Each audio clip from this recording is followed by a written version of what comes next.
Nampak highway, nampak rumah cantik. Dia masuk dalam rumah panjang, nampak rumah kampung dan sebagainya. Dan semalam kami telah menyusuri Sungai Rejang malam tadi. Jam 6.30 kami dah rasa betapa kami dah rasa sayang pada Sibu Sarawak. Dan pada hari ini lagi menarik. Kalau tadi kami sempat bershopping di gara-gara pindah ke salah tempat. Kalau ada yang ada mancingnya pakai rantai singgah ke tepi sungai tadi dekat ferry terminal tu. Setidak-tidaknya makcik tu happy. Sampai bila kami dah balik sempat bershopping, setiap turun dapat balik menggaruk secara percuma.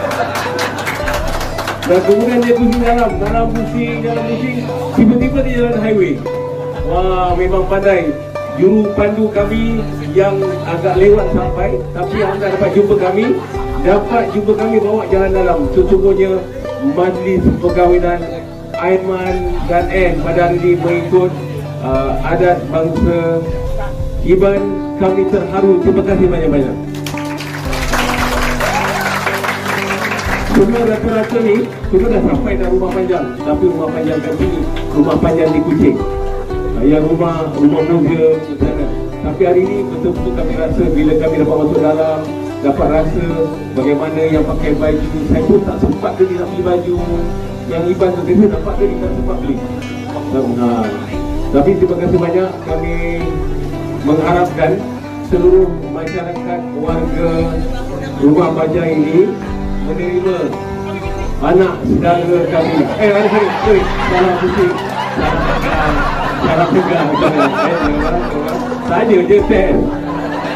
Okey, anak saudara kami ni Aiman Rafiq. Kami suspend juga pakaian dia, apa dia pakai hari ni.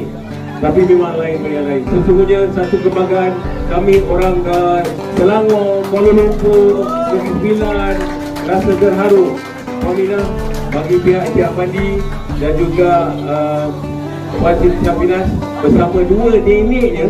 Untuk makluman, ada dua nenek Aiman datang pada hari ini, seorang daripada Kuala Lumpur, seorang daripada Johor Negeri Sembilan.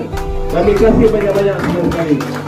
Kita berdoakan buat apapun adat istiadat untuk Iban hari ini kami menghormati, dan sesungguhnya kita berdoakan kedua pengantin ini bahagia hingga ke jannah, dan semoga kita doakan anaknya ramai. Betul tak Mawina? Betul Syafinas Afandi?